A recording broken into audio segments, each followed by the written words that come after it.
In today's episode, we have with us Niharika Rao, and she's a lawyer turned entrepreneur. So stay tuned to know more about her story.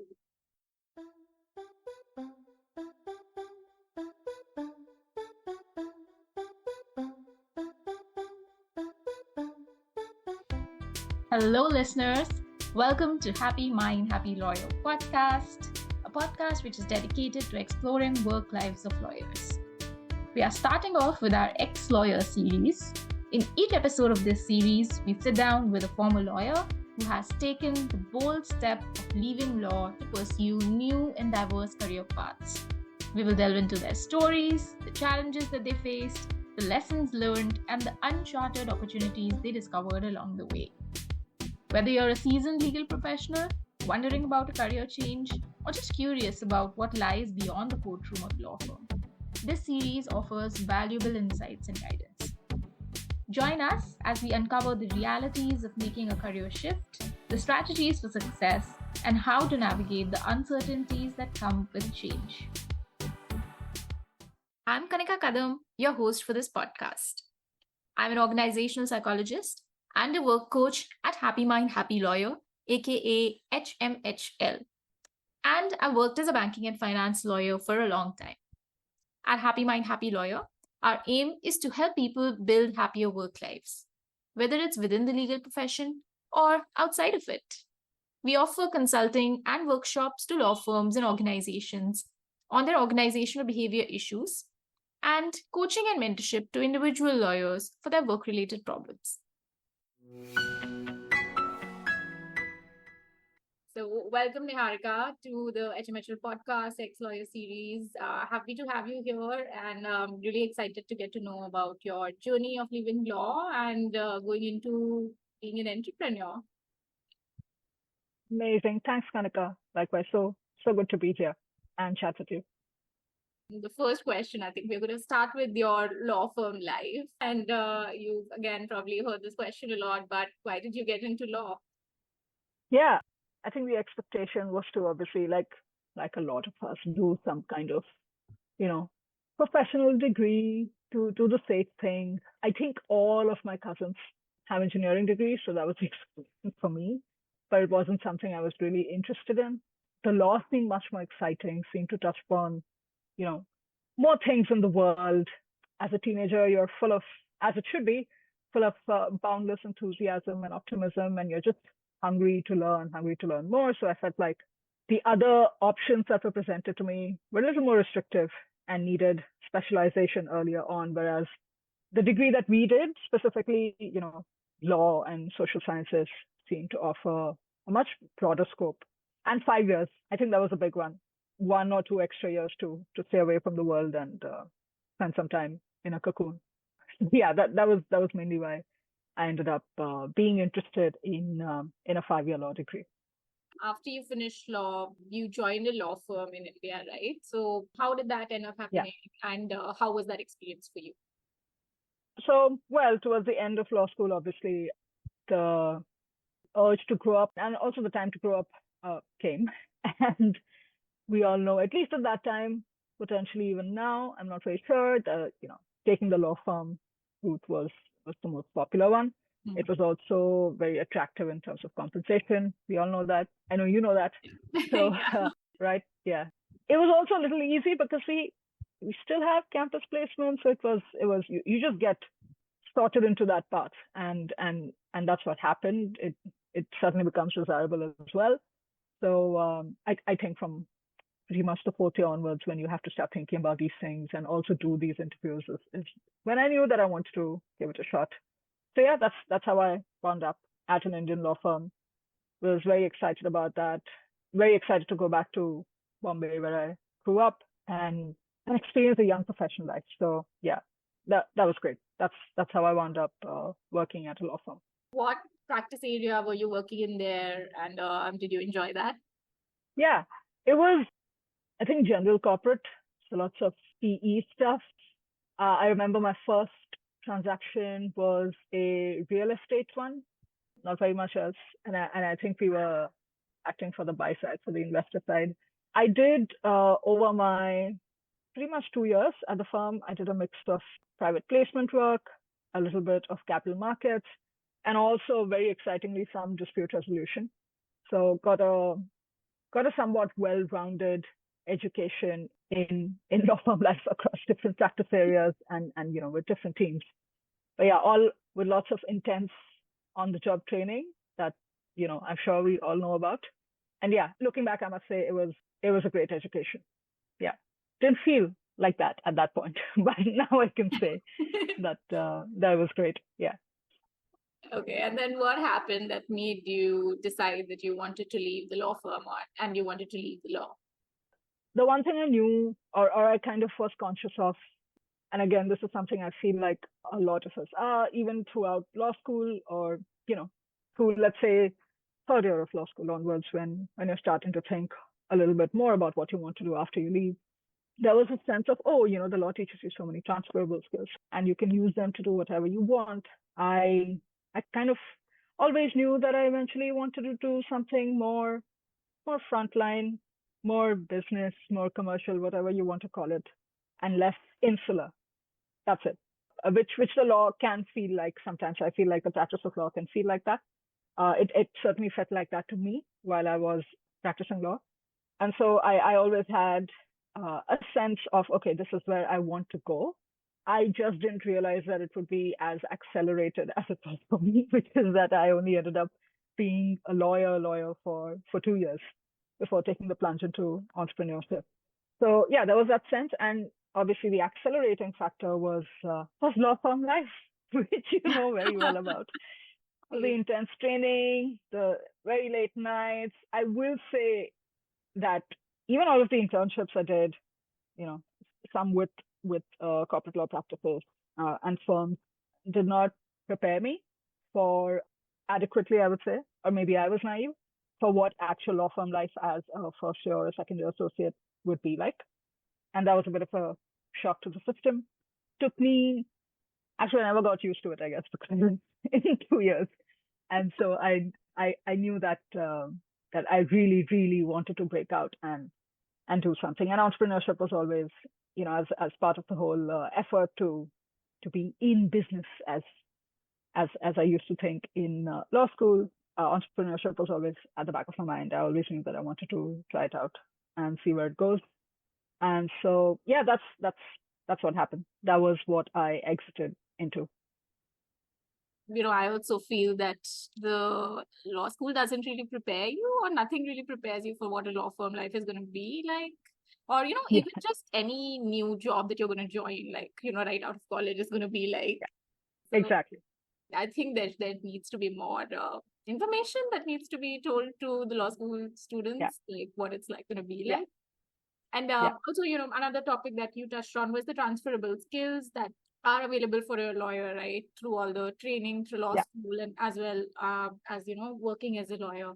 So what were the transferable skills that you thought, were the most beneficial for you when you made this transition out of law? I think what was true then is also true today in terms of transferable skills. The big ones were, we were just coming out of a very intense 5-year program with quite a punishing schedule, if you remember, having to churn out lots of content and having to think a lot constantly and having to, adhere to tight deadlines. So we're all used to, pulling all-nighters even before we got to a law firm. Those are different kinds of all-nighters.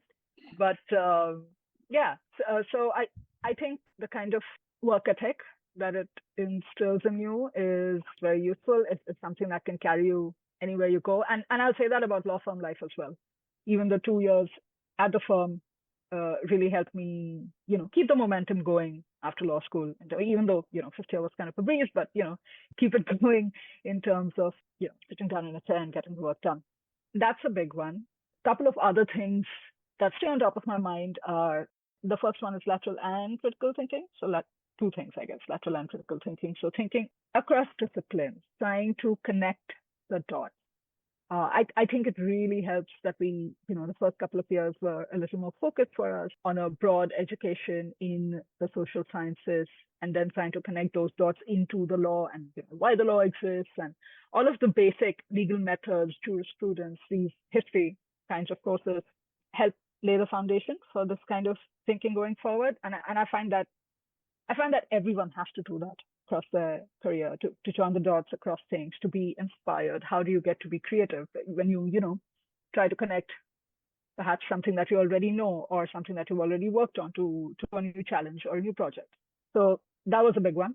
From studying and practicing the law, that was big. The other really big one that to be fair, I'm only realizing now how big and important it is writing. So the ability to express yourself and especially express yourself over, let's say it's a deck, let's say it's an email, a memo that you're writing. More than anything, even though a lot of our professional lives are spent in, or my professional life currently is spent in meetings and talking to people, I feel that writing is clarifying your thinking. And that's a skill that you really pick up in law school because there's so much reading and writing that you have to do, right? Which a lot of other educational pathways maybe have a little less of that or have different emphasis on different things. But yeah, I feel like the ability to sit down and write. I think I'm a much better and clearer writer now than when I was a lawyer. Professional legal writing is very different from other kinds of professional writing. But despite that, that is a major skill that will carry you everywhere. So yeah, just clearer thinking and the ability to work really hard and paying attention to detail. Just huge wins right out of the gate that I know I only got at law school. How difficult was it for you to leave law and the identity of being called a lawyer? I think for me, it was, I guess, I'm not very sure, but because it's only 2 years that I've spent out of law school working as a lawyer, it might have been a little easier. But I know that I felt, and then I went directly into entrepreneurship. So the sudden change in terms of, yes, definitely, losing the prestige of having this big fancy firm, big fancy job in a big fancy office, which just feels a lot more important when you're younger, I feel, and, more early career. But also the loss of a stable salary and a big fat salary at that was quite jarring. I actually took a short break, a short sabbatical before I went back and I decided that I didn't want to do this anymore. And I put in my notice and I resigned. And that time really helped me. I'm very grateful for that, for those few weeks that I had. I forget how long it was now, to think through things and know that, this is such a fit and I want to make, to pitch it to friends and family also and get their feedback and more importantly, buy-in and support on making me do this. So all of that made the transition a little easier. But yeah, it's still a huge change for when you do it so suddenly. If you do it in a more planned manner, like I've spoken to several lawyers or several people who went to law school who then applied to business school to do an MBA, which is what I did also a little later. And that is I think a more planned and a smoother transition, and perhaps a kind of transition that you have to do when you're a little later career, when you have worked for 5 years, that has been your identity for longer. You know so much more. You're so much more mature, most importantly. And that's, well, tougher and easier both. For me personally, I feel it was a little easier. For the world around me, for everyone around me, I suppose it was a little baffling, especially through my entrepreneurship journey when I would, meet people, pitch to investors, etc. They'd be like, why is a lawyer starting up? Like, what sense does it make? Okay, so people who do engineering degrees can start up, but those who do legal degrees can start up. It's a transition. It's tough, but that's true of is what I realized later because, I did a couple of these transitions and it really doesn't matter what anyone else thinks. But in the moment, I know it felt big and very huge and sometimes insurmountable, but it worked out well. So always great to take that risk and try out that new thing. So it is a really tough decision, and you can question yourself a lot while you're going through it, especially because other people also somewhat question you about your choices. So to make that choices are not easy. And tell me more about your entrepreneurship journey. How did you have the idea about Tavaga? And Yeah, that was a long time coming. So it's something that I'd started. Founders were friends of mine. I married one of my co-founders as well. So it's just people that I'd been spending a lot of time with. I knew that we wanted to do something together. And when I decided that the law firm life was not for me, I had actually quite a few months to to be by myself and develop my savings and ideate and experiment and see what resonated with me most importantly, but also with the friends that I was doing this with, and go out and research and also try to line up all your ducks in a row and get money for this. That was definitely the most popular way to start up at that time, right? Go out, get external funding, make it in, get media news. I won't say that's not popular now. It still is. Uh, but there's a growing sense that maybe you don't need too much external money depending on the kind of business that you want to build. But I digress. So for the first few months after I left the law firm, I was just at a bit of a loose end, certainly, unsure and just, thinking of different things, trying out different things. But then I think about 7 or 8 months after we closed the round, brought the team together and started working on it. The choice of problems that we wanted to solve were problems that we were facing. So Tavaga is a robo advisor, helps young professionals invest, which is what we all were at that point. Some of us were better financially educated than others. I was certainly not, I didn't know much about investing or anything at all, but all of us were high earning young professionals. So we knew in the back of our minds that we had to save, we had to invest, but even learning the difference between the two and then making it easier as opposed to, all of these, you get so much thrown at you in India, certainly in the financial services landscape. How many of us have gotten those calls from insurers and banks just selling us their services and without any kind of explanation? We have to go and do our own research about, which mutual fund or which ETF do we invest in? So the aim was to make all of that simpler and easier. And so we had this app-based Robo Advisor, which would, do your risk assessment. One way you could do goals-based investing, so invest towards a particular goal, like, I want to do my master's abroad. I want to save up for a house, for a car, for a holiday, for my child's education. So that it's a little more tangible to you. So yeah, that was the business idea. And it was not only a problem that we faced ourselves, but also a lovely coming together of all of our various skills and experiences. People who had built software for large global banks, people who worked on the trading floors, people who had been consulting, people who had done equity research. On my end, I'd had a little bit of a sense of how the capital markets are set up and regulated in India. All of it came together for us, and I guess that's what made us an attractive prospect for investors to fund, and helped us with some of the early traction as well, because we were selling to ourselves and to our friends and to people like us, and that was super exciting. I will say the entrepreneurship journey is rocky, and you have to be prepared for that. Nothing prepares you for it as well.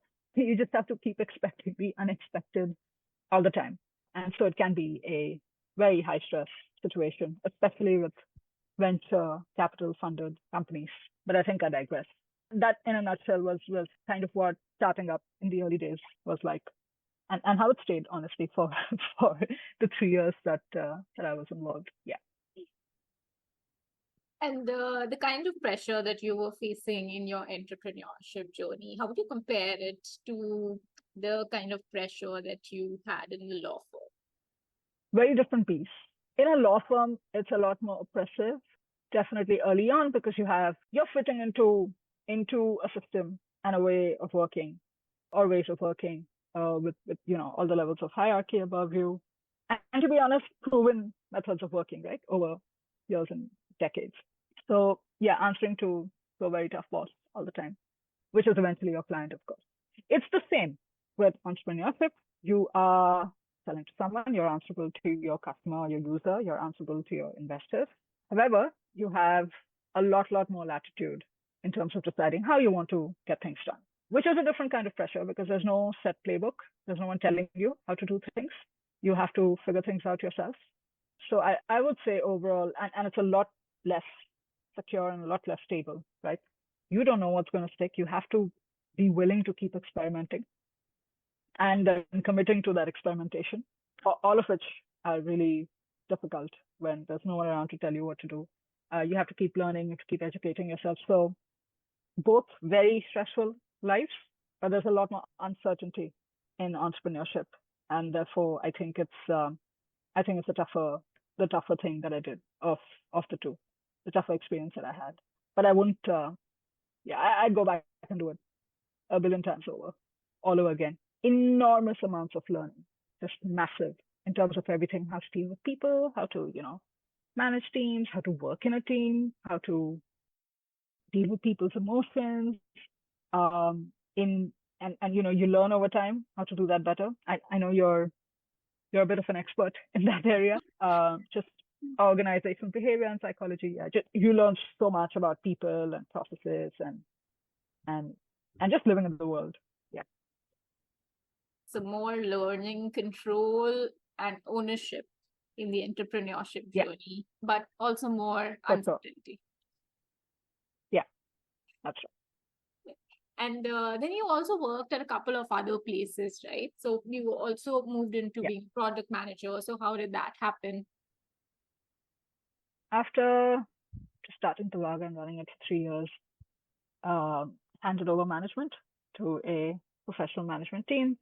And then I went to London Business School. I did an MBA because, I just kind of wanted a fresh start, a break, maybe see what it is like working in other organizations. So I worked with a bunch of tech companies, tech startups, including an Indian tech unicorn for a bit, and the opportunity to build for lawyers and what I thought of as maybe try and solve or meet their needs, solve problems, meet needs in terms of the work that they do arose. And so that's how I joined LexisNexis as a product manager. I actually built AI-enabled productivity tools for legal knowledge professionals. Yeah, that was the main motivation, I'd say. I felt like, I'd been a lawyer. So many of my friends, so many of the people I knew were lawyers. I kind of had a sense of the issues that they faced at work, and I thought it would be great to work on those problems and try and figure out how we can just make it more efficient, more streamlined, and help lawyers spend their time on more interesting things and projects. So that's kind of what my role is. And I'd say in the last year and a half with AI going mainstream and consumer, it's been very exciting. There is a massive explosion. I mostly serve the US and UK markets, and huge explosion of interest, of course, in India as well. But oh my God, the amount of money that firms and lawyers are willing to spend on trying to figure out what tool works best for them, the amount of effort that they want to put in, the excitement and some apprehension around it is it's very interesting to watch. It's a very interesting time. It's a great time to be, I think, working in AI and AI for professional services and legal in particular. So yeah, I love what I do right now. Very, very good time. I think after email, it's the biggest technological shift that the legal services industry has seen. So it's very nice to see, to be in the thick of it and wait to see where the chips will fall. That's really good to hear that you do love your job. And that really sounds like some exciting work. So my next question for you was that, when you did the MBA, was that worth it now that you think about it? Great question. Very existential. I think so. For a couple of reasons. For those trying to make a hard pivot, or at least when I did it and I graduated 5 years ago, it's still a good idea to do it through an MBA because it's a generalist degree. You become a Swiss Army knife of a lot of hard skills that are required across, different kinds of roles and functions, but you are also meant to learn some of the soft skills around it. So think of it as professionals finishing school. So for instance, someone who went to law school like us did not study any kind of quantitative subject at an undergraduate level. An MBA helps you round that out and look more credible to employers. Not to say that you can't self-learn any of it. You can very much, any accounting or finance related topics or subjects, you absolutely can learn it on your own. But it's just a potential more credible to potential employers, especially let's say if you're a lawyer who wants to become a consultant or wants to become an investment banker.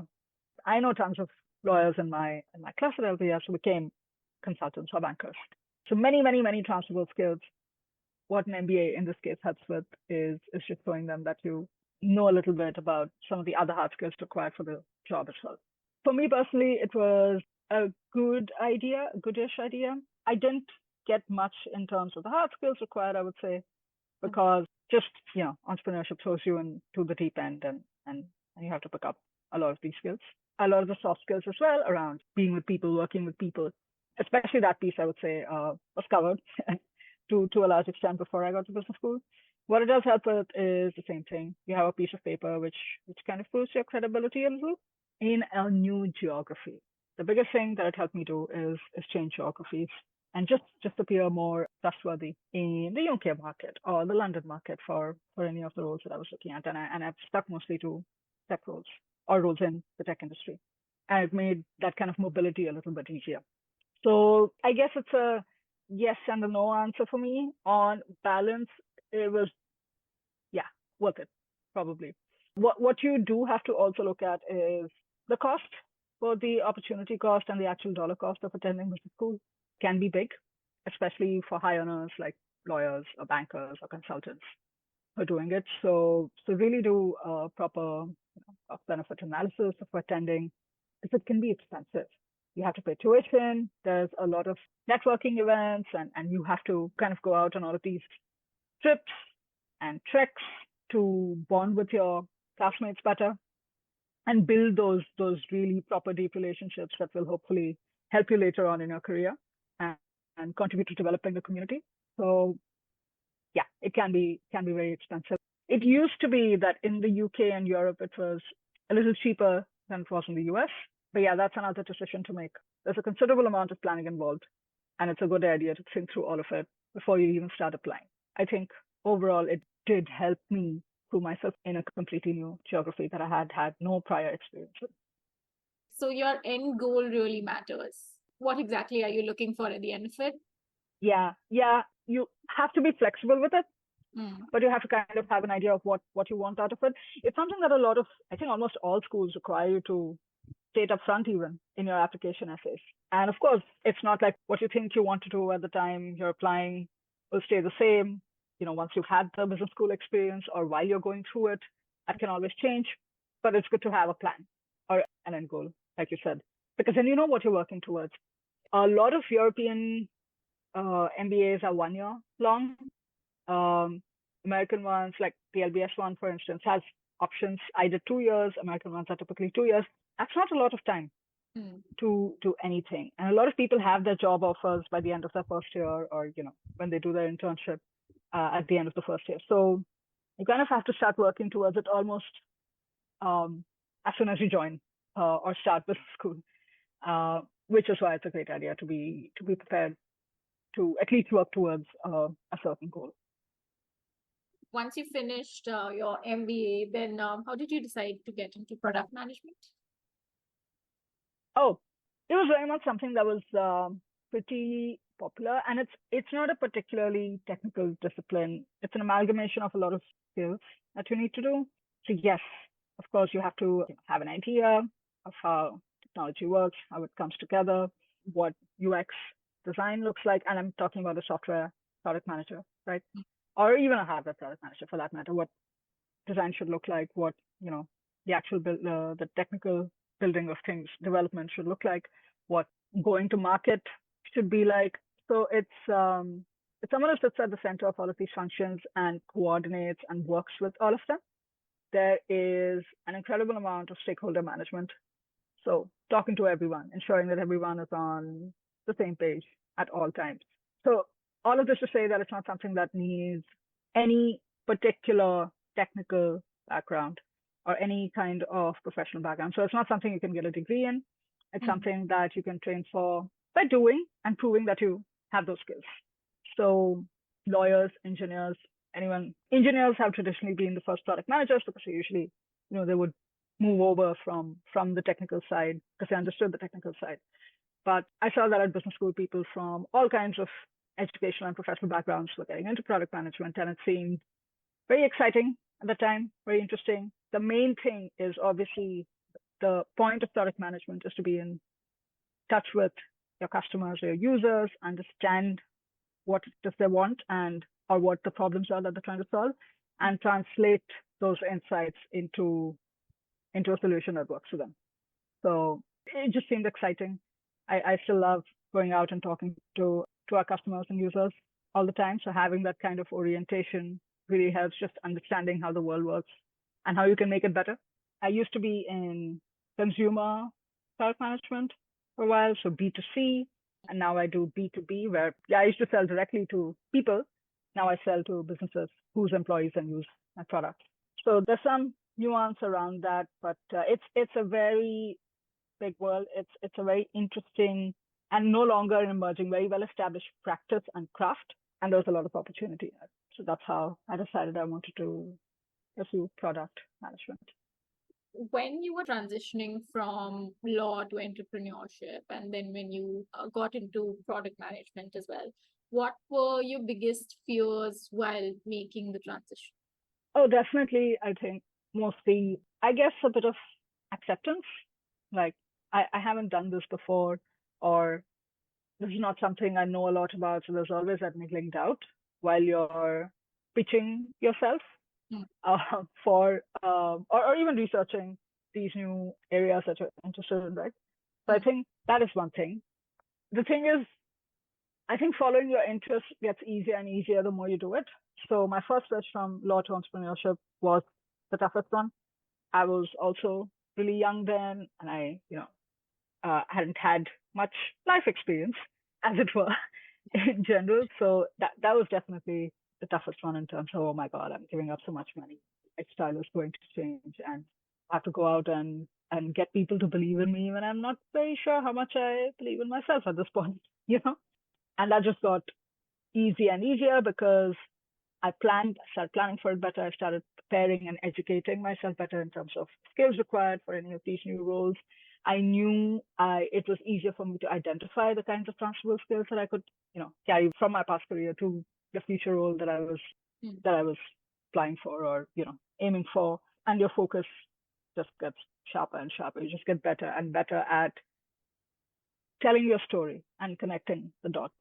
I think that's what gets really important the further you go along, which is telling your story right and adapting it to different situations. Not just telling your story, storytelling / writing. Again, just cycling back to transferable skills from law school. I think writing is something rigorous. Writing is something that we learned, something that we didn't learn, something that no one learns in college. To be very fair, I think right now is storytelling, and that's a very, very important skill, certainly in my current job, but also in any role, even for lawyers. I think for any kind of senior or leadership role, it's really important to be able to tell a story, to be able to communicate with the people that you work with or that you hope to work with. So yeah, bit of a meander there. It just telling the story gets easier and easier the more you tell it. I'm glad that you said that. And I think the concept of storytelling, one is about the story that you tell yourself about yourself. Yeah. And, as you tell it, the story gets more crystallized and gets more clear in your own head, which brings clarity to you as to who you are and where you're going. That's one aspect of it. And I think the other aspect of it, the storytelling that you talked about, within your teams and telling other people. I think, especially there's so much information out there that storytelling is like critical, right? That's the only way that you can really connect and put all the complex information out there in a simple way. That's so well put and so articulate, Kanaka. Exactly. Telling the story yourself, you're your first customer really with the story. So you have to absolutely right. You have to be convinced of the story you're telling first. So telling yourself it over and over again, crystallizing it, clarifying it is important. And then you go out and you tell the world. Yep. Okay, so my next question for you was, what advice would you give to somebody who wants to transition out of law into something else? Like, what are the basic resources or any strategies that really helped you? I think one thing that I used to do early on, which is moving up the law, I really looked very, very hard for people who had done it before and Listening to the tried to podcast. reach them. And from listening to the podcast, yeah, that's one way of doing it. I wish it were there when I was doing this. Absolutely. So and there weren't many role models out there, or maybe I didn't look hard enough. I don't know. Mm, But it really helped even knowing about people who had done this before, mm, come from a similar background, trod a similar path. So it really helps to I think talk to as many people as possible, as many diverse backgrounds and roles as possible in your, do a lot of your research, be in the research phase.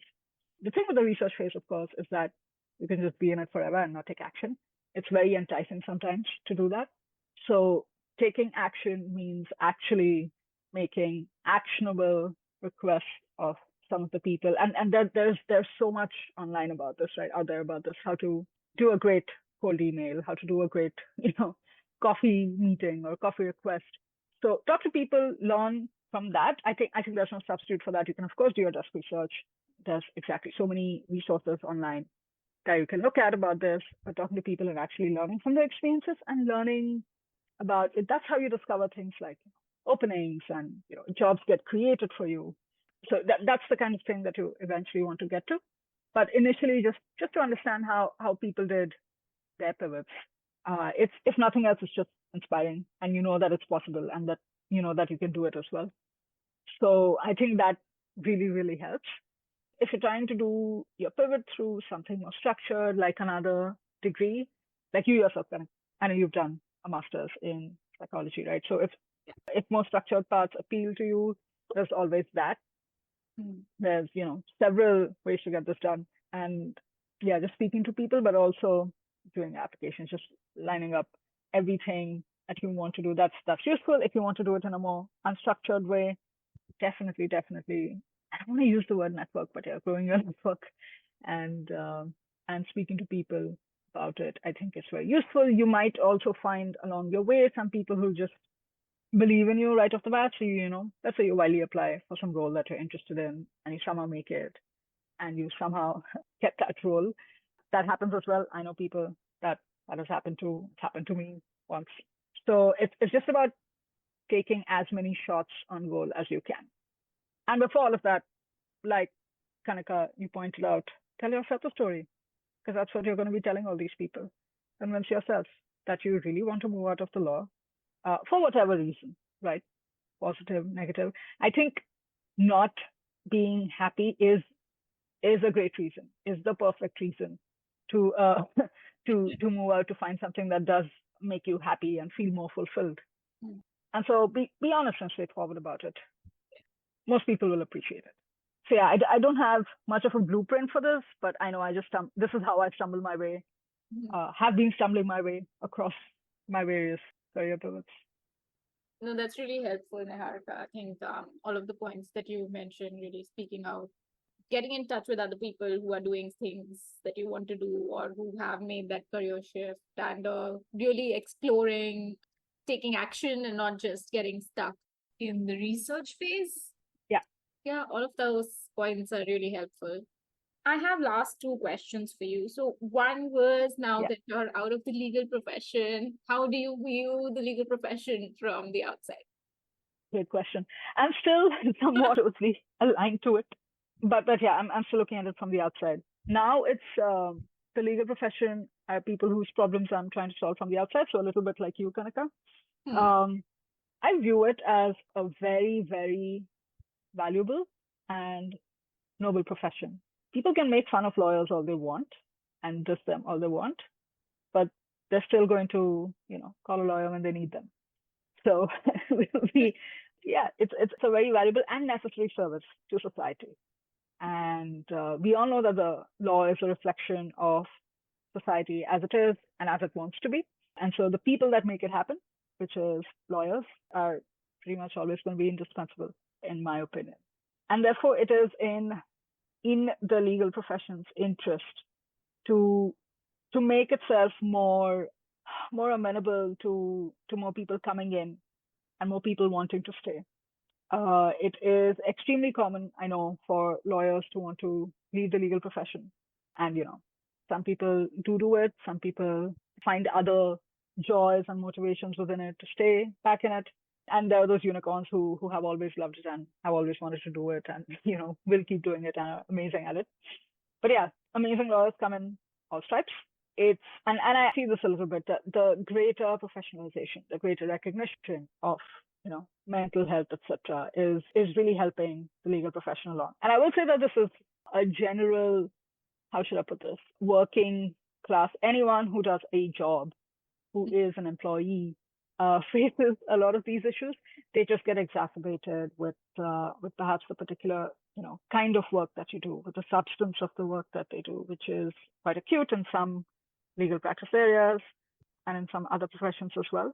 I'll just say that now, looking into it from the outside, it is a lot like almost every other high pressure profession out there.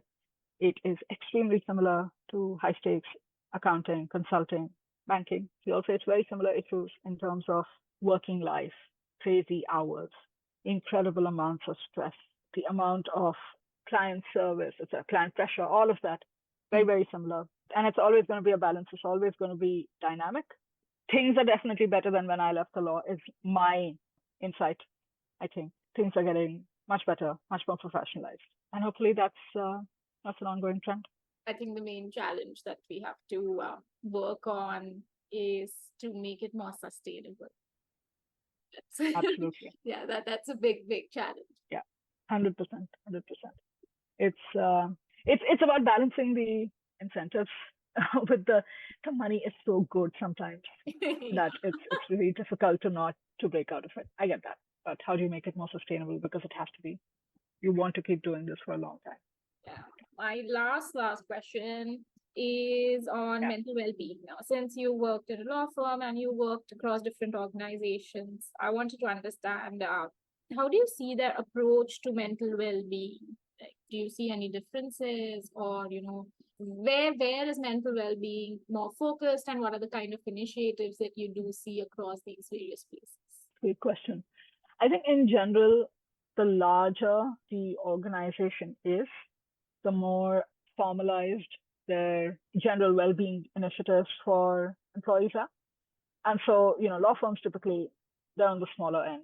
Even the largest law firms, highly professionalized ones, they still have thousands of lawyers. Fine. There are companies out there with hundreds of thousands of employees, right? Or tens of thousands of employees even. So I find that particularly in partnership type structured firms where you're not answerable to external shareholders, there is less of an emphasis on it. That said, at a company like mine, which is a FTSE 20 company, it's a choice that they've clearly made to keep a very strong employee culture going. And again, this is a choice that companies of any size can make. I know that there are several small and medium-sized businesses that are fantastic employers for this reason, because they choose to emphasize employee well-being, mental, physical, financial even, and kinds of benefits that they offer often reflect that. So I've seen things like a generous amount of annual leave is always a good thing. A culture where that annual leave can be taken without much in the way of permission, or your team culture is such that you can just take leave and don't necessarily need approval from your manager, that kind of thing. Things like charity days is something that I've seen at some larger workplaces where you get like a couple of days off a year to be able to go out and work with a charity of your choice in whatever capacity. Do a run for them, raise money for them, spend some time, volunteering. I've seen that being very effective. What else? Obviously, this is a given, and I know many employers, almost every private employer offers this, which is health insurance, big load off employees' minds. That really helps. And we just have a lot of the employers that I've come across, that friends work at or that I work with, also offer like perks for funding for training or conferences so that you can like skill yourself, some course that you take. I know that, some of my colleagues have done like part-time LLMs masters or MBAs even, which have been funded by the company. Just those kinds of incentives help build trust with the people that make the business. I've seen a lot of these work very well. And on the financial end, just enabling, maybe providing financial coaching or providing access to it actually. And your employer contributes to your pension or just things like that, just a higher percentage of doing that. I think it really helps with psychological safety for employees. And I've seen so many people just do not want to switch jobs because of some of the really great benefits that they get. That's a very big difference I've noticed in work cultures in India versus Europe or the UK. Yeah, there's just so much stability and security and employment that is not at will that changing jobs is not a very popular thing, I would say, or it's not at least among the older generations. It doesn't happen as much as it does with the younger generations. All of that to say, it's something that the company or the business has to make a priority, and then there are a billion ways to do it and earn employee loyalty. One last question. What do you find the most rewarding aspect of your career or job right now? I work with teams across the world, but it's mostly, the UK, Europe, North America, and India sometimes. And so it can get quite stressful to coordinate across time zones and, get work done and get results. But I find that the organization is very supportive of flexible work arrangements. And that is very important for me at this point because I have a toddler. And so just being able to, organize my schedule around being there for her, I think is very important to me right now. And my current role, my work right now allows for that. So yeah, that's the best bit about it, I would say. I think that's it, Niharika. So thank you so much for being a part of the podcast. You mentioned a lot of valuable things that I think are going to be really useful for the listeners. So yeah, thank you so much for sharing your story. Awesome. Thanks, Kanika. Thank you for having me. It was fun to reflect. Yeah. That was Niharika Rao, a lawyer turned entrepreneur and a product manager. Thank you for joining us on this episode of the HMHL podcast. It's our hope that these stories and insights not only inspire you, but also empower you in your professional journey, whether within the legal field or beyond. Remember, change is a journey, and Happy Mind, Happy Lawyer is here to support you every step of the way.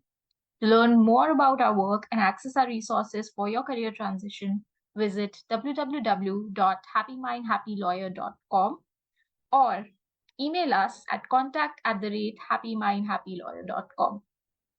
Don't forget to share this with someone who might find it useful and subscribe for more inspiring stories from ex-lawyers who've paved their paths to success. Remember, you have the power to redefine your career and find joy in your work. Until next time, I'm Kanika, wishing you clarity, courage, and a happy mind.